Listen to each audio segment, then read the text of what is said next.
Welcome to another edition of mindfitpodcast. My name is Robert Aceves, and I'm here with Neil Babins. How you doing, Neil? I'm doing great. How about yourself? I'm doing great. I'm trying to stay focused with work, and this week has been very busy. You know, a lot of clients have been coming, and a lot of things are reopening again. Unfortunately, Disney just got delayed. They were supposed to open next month. So sad. It is. I wasn't looking forward to the reservation system that they were going to come out with, but I think apparently they got like 50,000 signatures asking them, or actually kind of demanding that they delay the opening. A lot of people were concerned about the pandemic, but also a lot of people were concerned about the logistics of going to the park under those kinds of conditions, you know, with social distancing and either, you know, wearing a mask and like a 95-degree weather through the summer. Or you know, or having to make a reservation and then, you know, having a certain color on your wrist or something, asking you to leave after 4 or 6 hours. I don't know how they were going to do it, but yeah, so it's delayed. It would have been nice though. July 17th was their anniversary. That's when they opened in 1955, so it would have been reminiscent. But I'm sure all the fans will still celebrate on social media. So you know. I'm sure they will. Yeah. How was your week, by the way? Good, busy, very busy. I have a lot of clients as well, people reaching out for help and support during this crisis, during the uncertainty of the crisis. And you know, people are confused. Are we still locked down? Should we stop being so locked down? You know, what's the future look like? So a lot of work, mostly from home, actually all from home.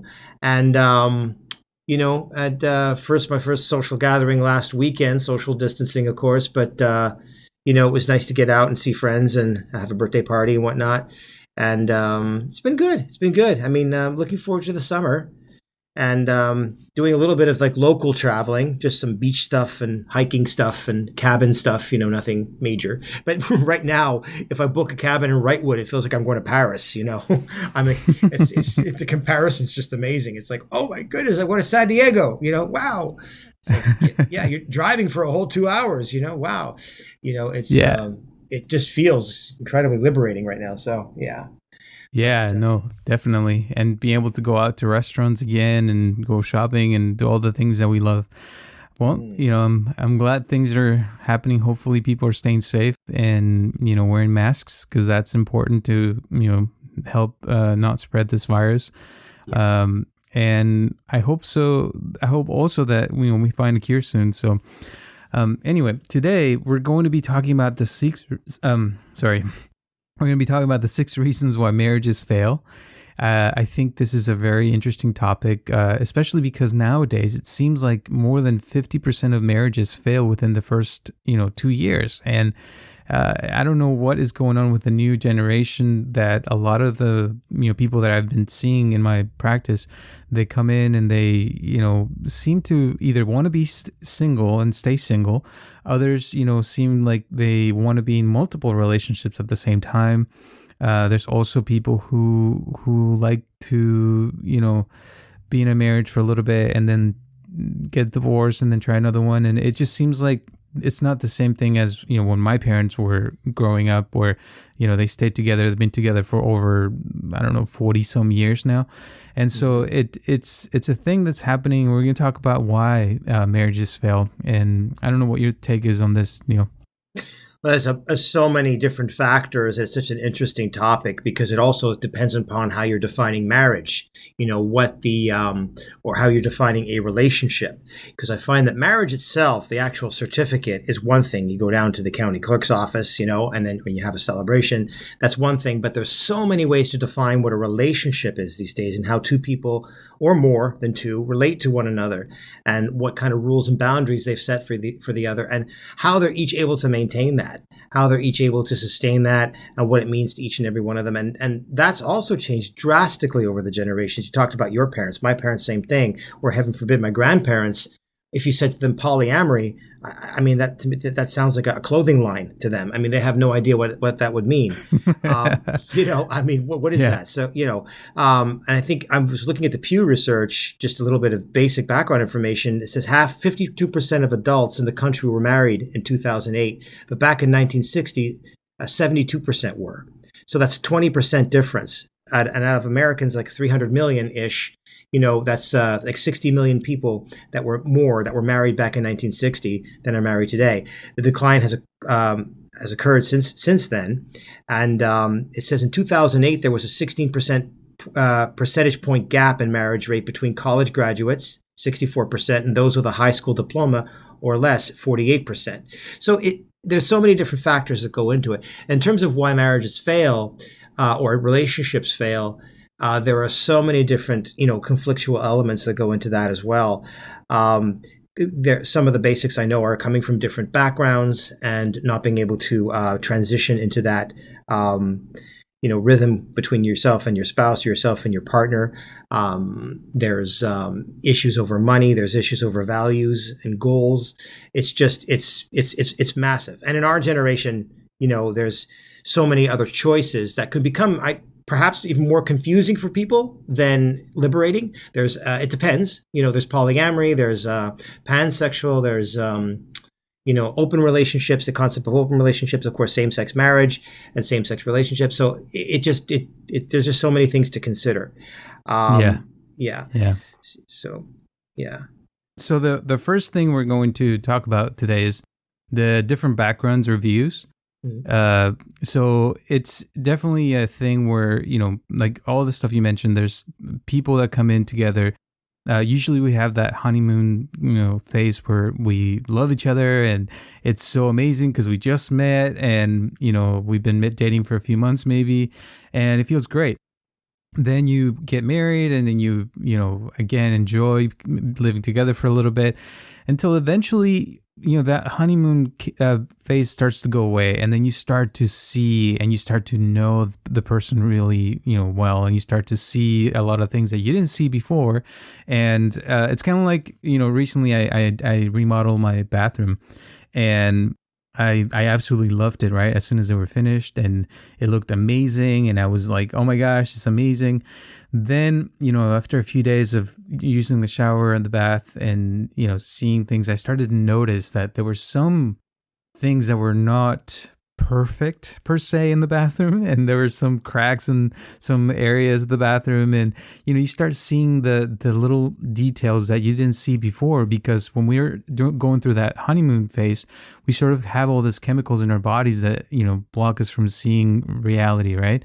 And then you start seeing that with your partner, and then you start to realize, especially interracial marriages where they come from different cultures or different backgrounds, and you start to really see how they feel about certain things, and you start to understand each other. And it could be something very simple as the temperature of the AC in the house, or it could be how you store your fruits or your vegetables in the fridge, or there's a lot of things that start to come up, and sometimes they're little things and you're like, oh well, I'm just gonna leave it, not care about that. And then you have another thing, and then another thing, and then those things start to build up, and then eventually it starts to become an issue. I've had couples, for example, I remember one couple one time who had an issue because, one of them was more like a family-oriented person, and they loved their family, loved having their parents around, loved having their brothers and sisters coming to the house, and doing that. And the other person really liked being alone, and they like to be with their partner and not have social gatherings and just sit and watch TV and do Netflix or things like that.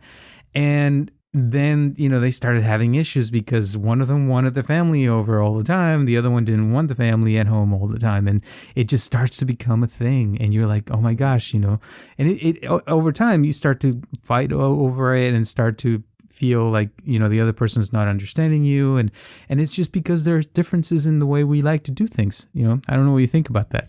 I think that there's a fundamental difference between problems and conflicts. They're actually two different things.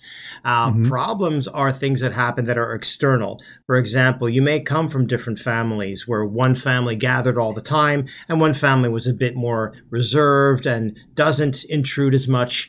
And if one family, had a different relationship to money, another family had a different relationship to boundaries.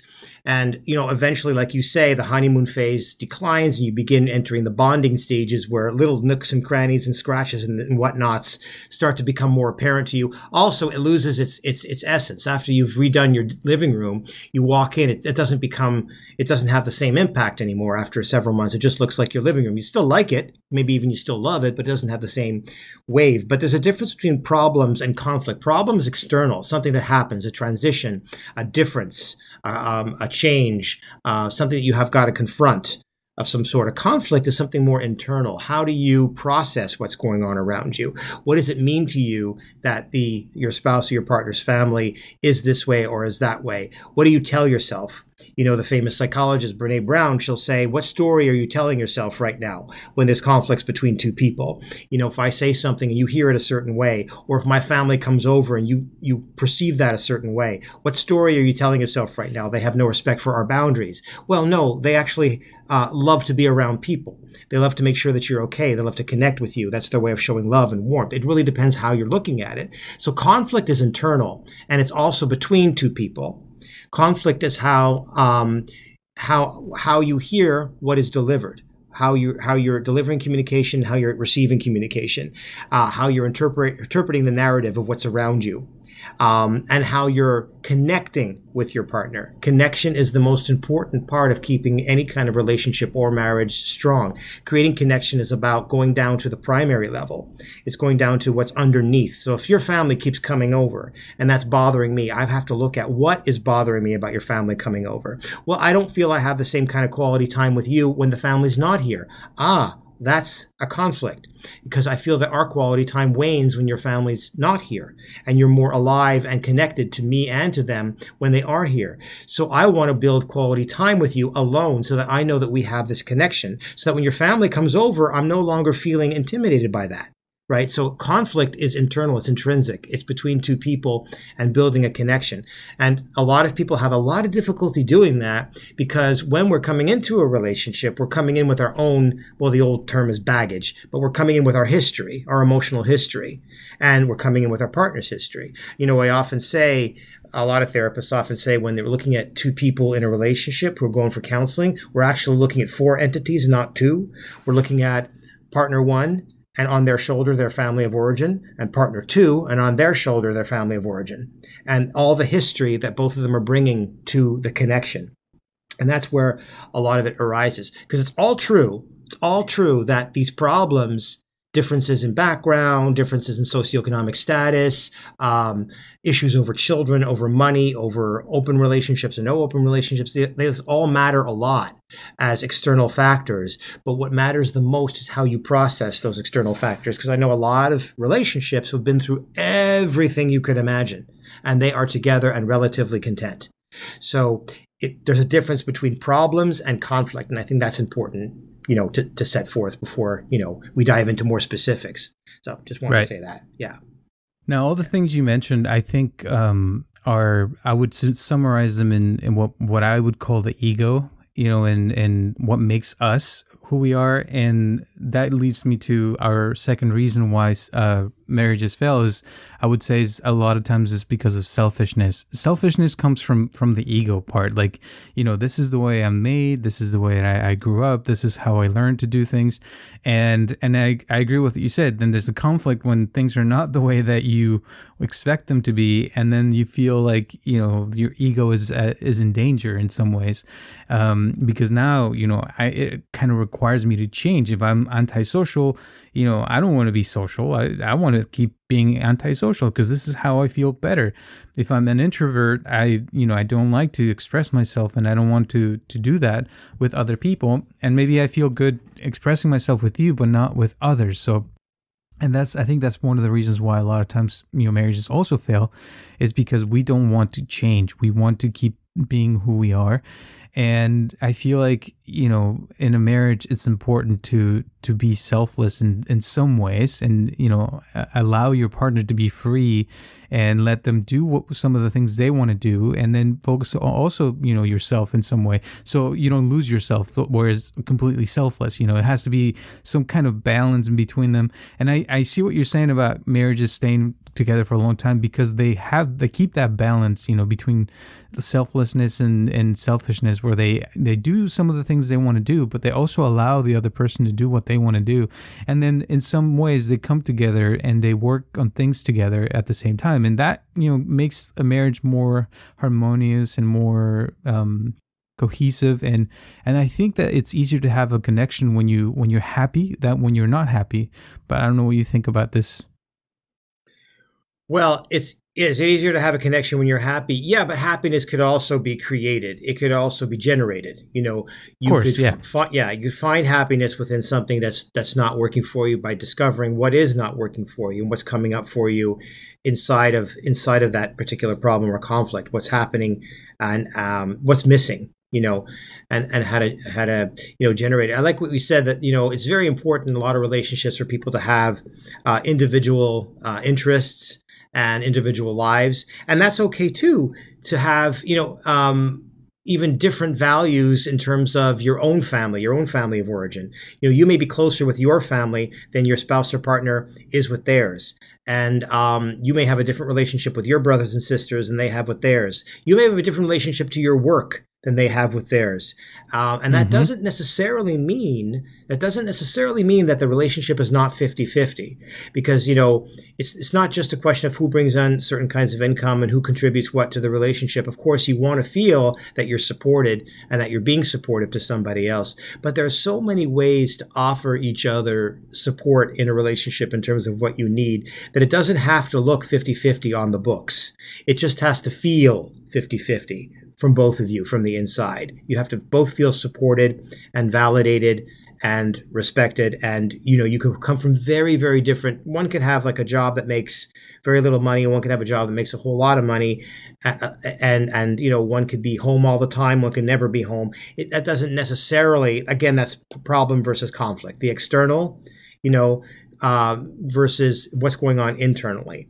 So, because I just put more emphasis on that than I do on the 10 top reasons why people break up, because that could become it can, if we're not careful, it could become a little bit generic. It could become a little bit overemphasized and sort of extrapolated to too many people and too many different conditions, saying if you don't spend 12 hours a day together as a couple, your chances of breaking up are 7, like whatever. I'm making that up. But when I read something like that, I'm like, well, okay. But that's, if you're taking a national statistical average, true. But where do you fall? Where does your relationship fall into that average? How connected are the two of you, or or more, if that's your thing. But how are you? How connected are you?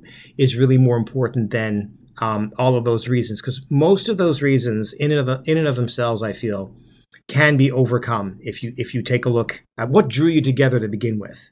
Other than the honeymoon stage that you talked about, which was a good point. Sometimes we're drawn by a strong attractiveness at the beginning, and when that fades, that's when all the conflicts start. So, but what drew you together to begin with? If you start with that premise, then you could start to look at what you want to work on as a fundamental premise, because that was there to begin with. If that makes sense, yeah. Yeah. And you mentioned the 50-50. That's our third reason why couples fail.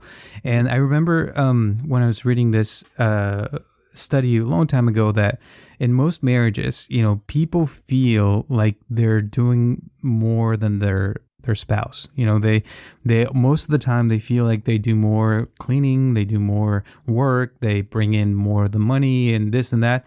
And when they actually do the study and they checked, most marriages that work do have a 50-50 relationship where they it's very balanced, but yet people still feel like they're putting more into it. One of the reasons that the study said that they do this is because if the husband is working and then the wife is at home, or vice versa, they're not seeing what the other one's doing. One of them is working maybe really hard at work, and the other one is, cleaning the house and working really hard at the house. or vice versa. The other person could be at work, and sitting on their desk doing nothing all day, and they pretend or they feel like they're doing a lot, and then they come home and they don't realize that everything's clean because somebody was working there all day long. So there's always that feeling that the other person is not doing enough, and no matter how hard you try, and no matter how much you do, the other person still feels like they're not doing their part.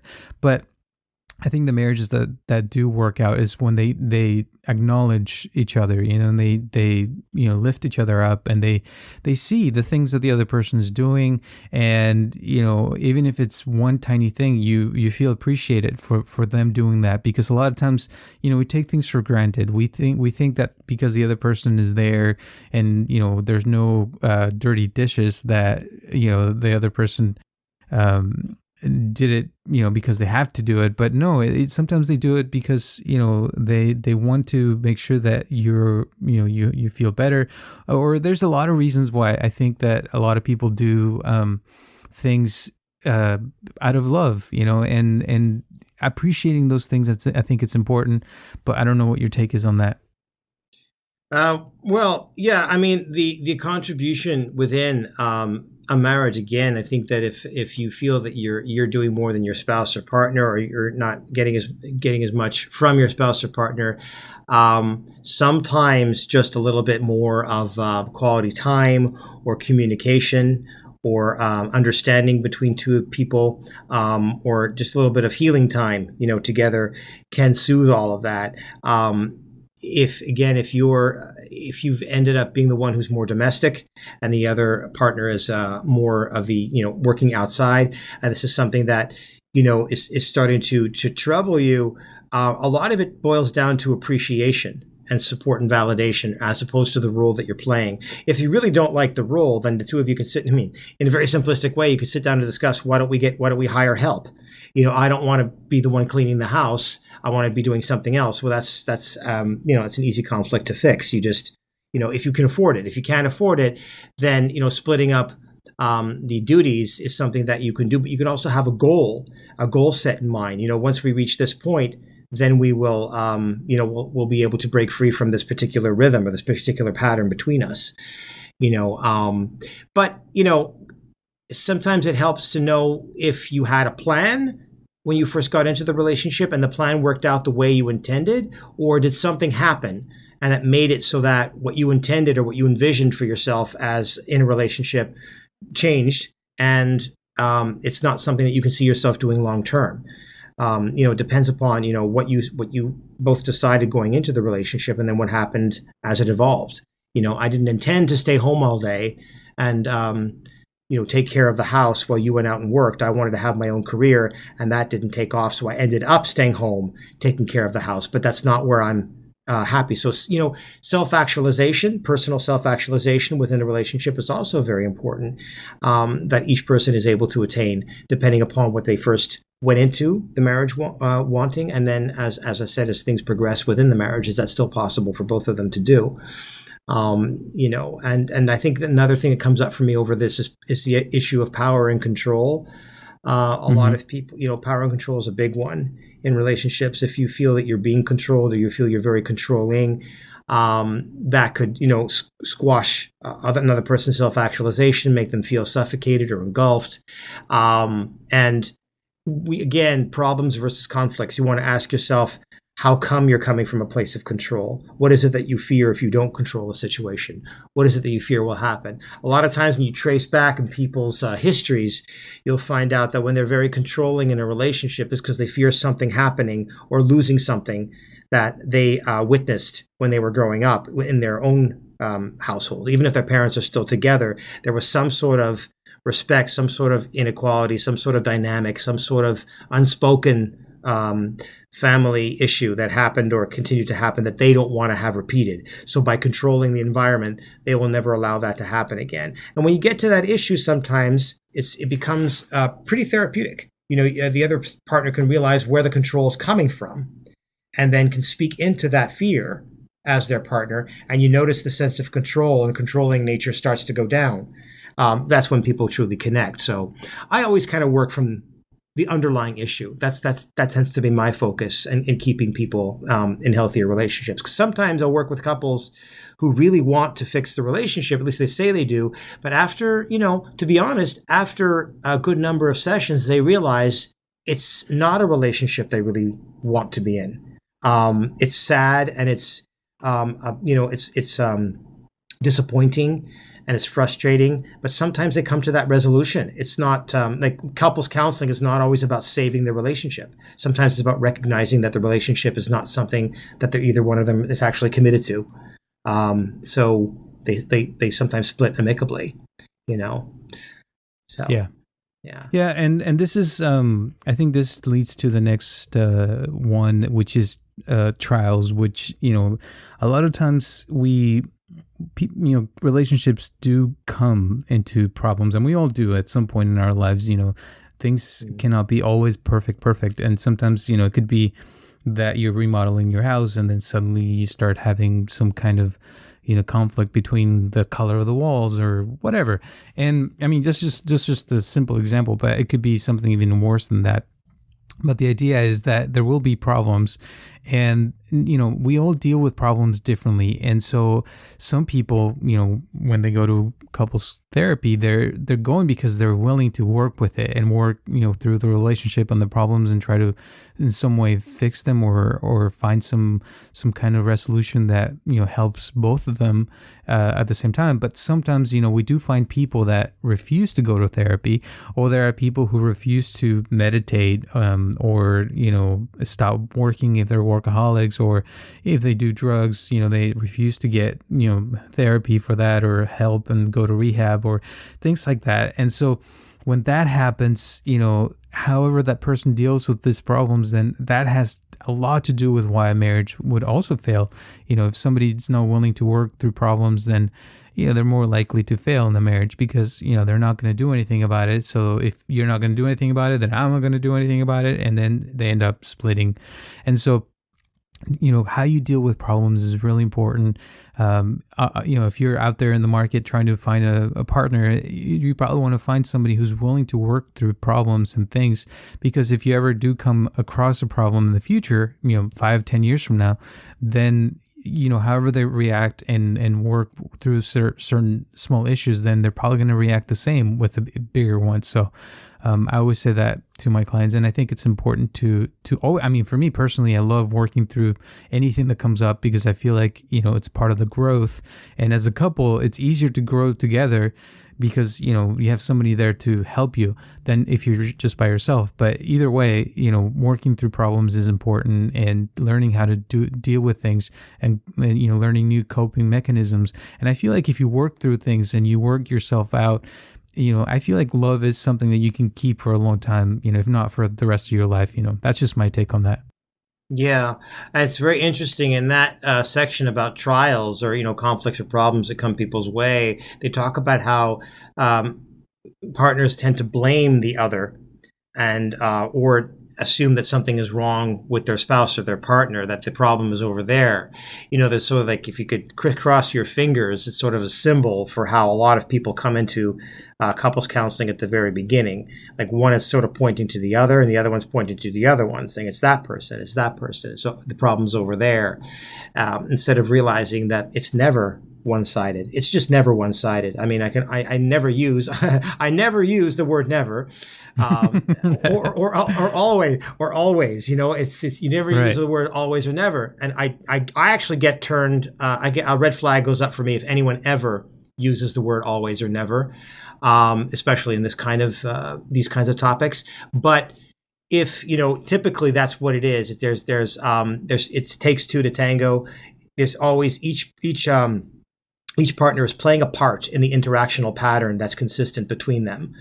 And even if one person seems to be the one who's being abusive, or the one who's being violent, or the one who's being unreasonable, there's something about the interaction between two people that's keeping that sort of elliptically going. And it's not a question of multiple blame. It's a question of let's stop blaming and start listening. start listening to what's going on with the other person. Now, sometimes, of course, in extreme situations, and when it comes down to trials in a relationship, some people need individual help. Some people have issues with substance abuse or alcohol or violent temper, or sex addiction or something like that, or infidelity. And sometimes they do need individual counseling or individual support outside the relationship. Sometimes the spouse or partner is not able to be the only sole, source of that help or support. But it's, instead of blaming one another, you have to start listening to one another, listening to what the other partner needs, listening to what you need.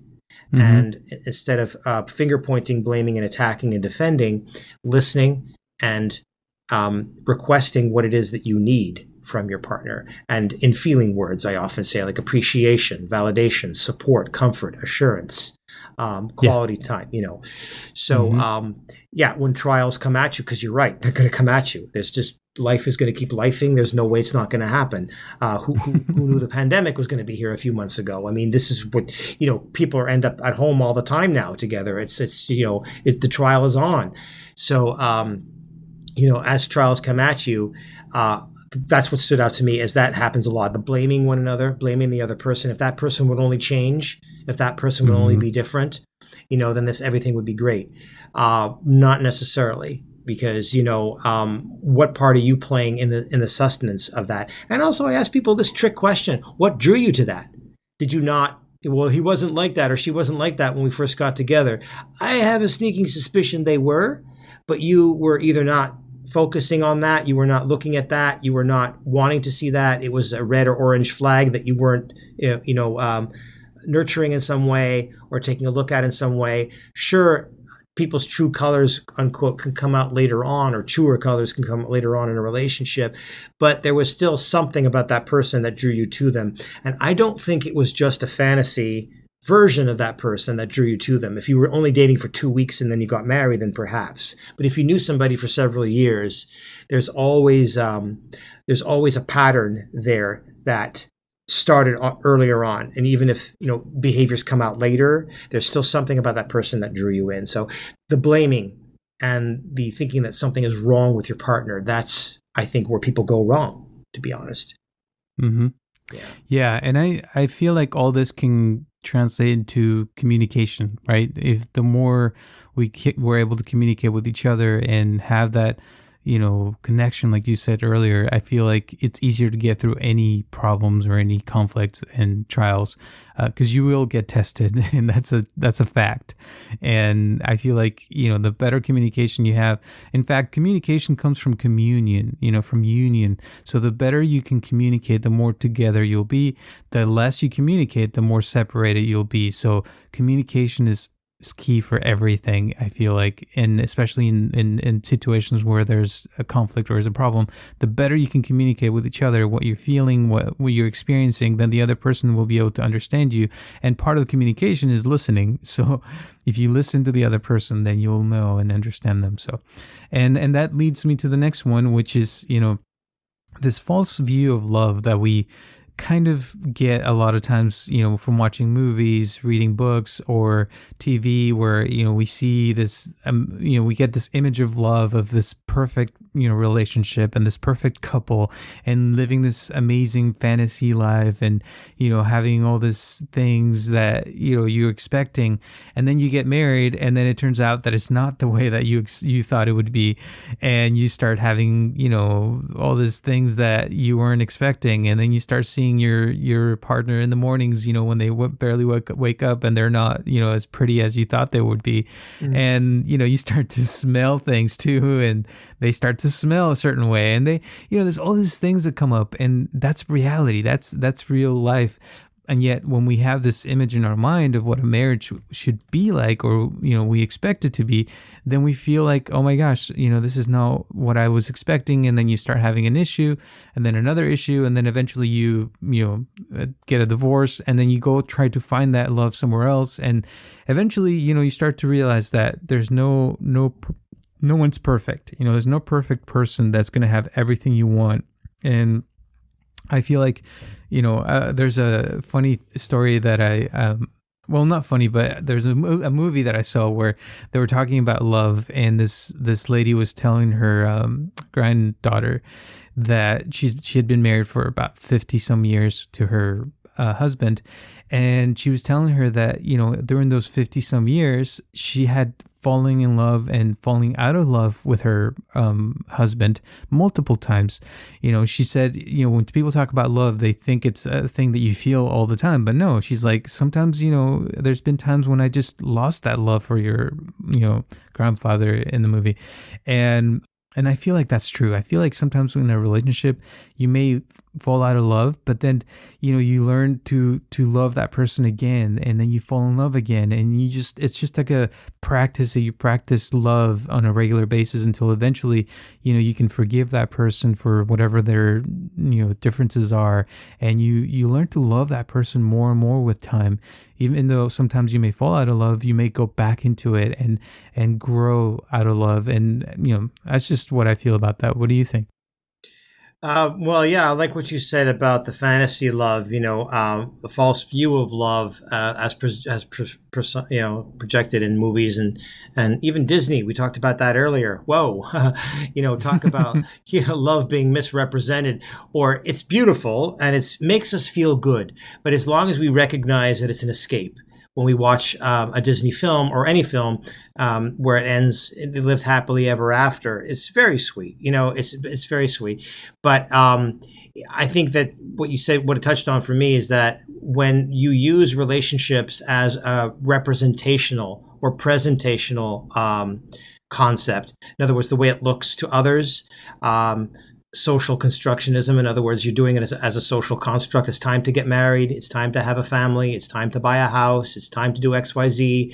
A lot of people find themselves, from my experience, getting burned out when they start and depleted when they start doing what they're supposed to be, unquote, doing, or what's expected of them to do. Or the way it looks, bringing home a certain spouse, the spouse or partner looks a certain way, comes across a certain way, has a certain level of popularity. It makes them look good. They're using relationship as an escape. They're using relationship as a distraction from their own deeper rooted issues, and they're really not getting to know another person for a person's sake. So that's when you said in the morning, when you realize your spouse doesn't quite look the way they did in the pictures on Tinder, it doesn't meet your expectations. I became disappointed. It's at that point in particular that you want to start looking within, and saying, what's going on here with me? Because I guarantee you, if you move on to another person because you became disappointed, of course there are limits to that. If the person's abusive or whatnot, I get it. But when you start moving on at that point, you're going to take with you whatever's unresolved to your next relationship. Your suitcase is going to follow you. It's going to follow you. If you dump it on the side at the airport, it's going to follow you back into the next carousel, and it's going to be there when you go pick up your new suitcase. Your old one's going to be sitting there right behind it. So it's if you don't look at what is going on with you, it doesn't matter how pretty your partner is or how rich your next person is, all the checklists that it ticks off to please your parents or your family or your community. If you don't deal with that moment that you were talking about, when your living room or your bathroom doesn't look as gleaming as it did when you first walked in after you first remodeled it, if you don't take a look at what that is, you're going to take it with you to the next relationship. It's just it doesn't disappear because you meet, quote, the right person. That's you could meet the right person in terms of who's most compatible with you working through all of that. But there's not one person or situation that's going to make all of that become erased. And I think a lot of people go into relationships with that expectation. And that's why happily ever after sounds so appealing. But I mean, I love it myself, but I love it only when I'm watching movies, Turn on Disney Plus and I love it. But I mean, when it comes to dating, I have no expectations of that. Yeah. So, yeah. I feel like, it's really important to understand that there's not one single person that's perfect. Everyone has issues. We all have certain things that stink per se, and so you kind of have to in some ways understand that you yourself are one of them, and that, it's about finding not the perfect person, but the person that you can, accept the most, and accept them as they are, and be okay with whatever parts of them stink, and know that you also stink. And so both of your stinks are okay. And be happy with that, and accept the other person. And I feel like that's why love is acceptance. It's acceptance of yourself, first of all, understand that you're not perfect, and then accept that other people may not also be perfect, and that it's okay, that it's okay to have differences, and it's okay to think differently, and that it's okay to have different backgrounds and come from different cultures. And that is actually, if you accept it, it actually makes the relationship better, and it grows, and you grow with that person. And that leads me to the next one, and which is the last one of the 6 things that make a marriage fail, is the lack of a common goal, or a common belief, or a common thing that you want to do with your partner, something that you want to grow together as a couple. It could be a business, it could be having kids, it could be, a common value, like you mentioned earlier. It could be something that you want to do together, as a couple, or as a group, if you have more than one partner. If you have a common thing, then the relationship is going to flourish. If you continue to work on that, it becomes if you make it a lifelong goal, then, obviously you're going to have enough work to keep you busy. And that makes, for a better relationship. And, I feel like that's really, really important. If you don't have that, then, I don't know if you mentioned it during the podcast, but we were talking about this earlier, where, some people can stay together for 50 years. And even though they don't have a real relationship anymore, they might just be roommates in the same house. Mm-hmm. That's because they don't have a common goal, or a common, hobby, or something that they work with together, right? Mm-hmm. Mm-hmm. Yeah. Generations ago, a lot of marriages stayed together out of necessity and need and social convention. Going way back to makes me think of like Fiddler on the Roof, where everything was, in that. It was arranged marriages, but they lasted because divorce wasn't an option, or at least wasn't a socially acceptable option, but also because people were said, this is it, for better or for worse, and they worked through for better or for worse. And then we became more liberated, and we realized, well, if I'm not happy or content, I have the right to move on.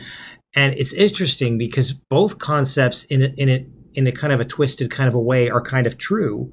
We have to morph them together. There is a commitment that we make, and a certain amount of acceptance and tolerance of what is not perfect to us has to be absorbed to a certain extent. And also we do have the freedoms to say, okay, that's a deal breaker, I'm moving on. I can get a divorce if I need to. I can break up with you. I can move on. But I think we've seen too much in one direction and too much in the other at the same time. And I shouldn't be the one to define what too much means, but we've seen extremes, I should say. We've seen polarization on both swings of the pendulum, so to speak. So it's somewhere in the middle. You're going to have hard days. You're going to have days where, like, what am I doing with this person? Who is this person? Who am I? What am I doing here? Is there somebody better among the horizon? That's poetry. That doesn't mean you should go do it. It just means, you reflect on it for a bit, then you'll realize, what?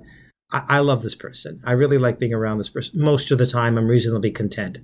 And, I think there's a certain maturity in that kind of love and understanding that, Mm-hmm. So, yeah. I totally agree. And I'm sure there's a lot of things, a lot of reasons why marriages fail. Maybe, we missed a few. If you want to share with us, maybe send us a message or a comment. Would really appreciate that. But I feel like these are some of the main reasons that I've seen with my clients, why marriages fail. And, also keep in mind, if I understand we all have that freedom to just get a divorce whenever we want to, but if you keep doing it and you've had 5 marriages or 6 marriages, eventually there's a point where you have to look within and start to see, what is it that I'm doing that, it's making my marriages fail, and it's okay if you want that, that's totally cool. But if you want to change that and you want to improve that, then I'm sure there are ways you can, go inside and change that programming, whatever that may be. And, I have my YouTube channel now that it's doing really well, by the way. And if anyone's interested, just go to YouTube and look up Robert Aceves and you'll be able to see it. And one of the things that I have on there is, some meditations that can help you to reprogram your mind, go into your subconsciousness and start thinking differently, disconnect from your past so you can live in the moment, in the present, and accept, the things that are coming into your life and your partner or whatever, and especially more love. I feel like if you work from love, I feel like most relationships can last a long time, and there's no reason why you cannot be happy with someone other than yourself. Starting with yourself, obviously, and through love we can accept other people, we can forgive, we can move on, we can do so much more than if we were thinking about only ourselves and we're not thinking from love. We're coming from hate or from other negative emotions that just create more of that. And I feel like love creates more love, hate creates more hate, and so on. Any last words, Neil, before we end this podcast? That's very deep. I like that. That's very yeah, no, just get I would say keep working on yourself while you're working on relationships and, on your dating life and whatnot. Also continue to work on yourself. Some people work on themselves through relationships, and that's fine, but it's also important to work on yourself individually. When we talk about self-love, finding out, who you are and healing your own wounds, because then you're going to bring to a relationship a much stronger suitcase, right? But it's still going to follow you, but it's going to be packed with stronger, stronger possessions. So work on yourself, and that'll help you work on a relationship. Yeah, I totally agree. And understand, that there's always pain is a part of life, and I think the root of all or most addictions is pain, and that's what we're looking to, fight that pain and do something to stop that pain. And a lot of times being in a relationship can enhance those feelings. And so it also gives us a chance to work on them more because, like I mentioned, it's better to be with someone than to be alone in some ways. In fact, there's research that people who live together with somebody else tend to live from 7 to 15 years longer. Because, having someone there just simply adds more endorphins into your system for some reason that they don't know what, but it still does. And having someone to talk to, having someone to support you emotionally, physically, financially, all those things are always better. If you want to buy a house together, it's going to be easier than if you buy it by yourself. If you want to buy a car, it's the same with, if you want to start a business, if you have, somebody to help you with ideas, it's always better if, no matter how you look at it. But, there's also the freedom to be alone. There's no reason why you can't be alone. So, but hopefully this podcast helps you. Thank you so much for your time, Neil. And I don't want to keep them going because I think we went over time this time, but it's all good. Thank you so much for your time. Remember, we're here every Tuesday at 6 p.m. If you have questions, messages, please send them to us. We love to hear from you. And thank you to all the people that are supporting us, that have been listening to us, sending us money. We really appreciate that. Thanks for donating. Thanks for being here. And I guess we'll see you next Tuesday at 6 p.m. See you next Tuesday. All right. Bye. Alrighty. Bye-bye. This podcast is brought to you by MindFit. Please help us to share this podcast with your friends and family to grow this community. And if you'd like to donate to this podcast, or if you'd like to share your comments, questions, or concerns, send them to mindfitpodcast@gmail.com, or you can call us directly at 714-328-4661.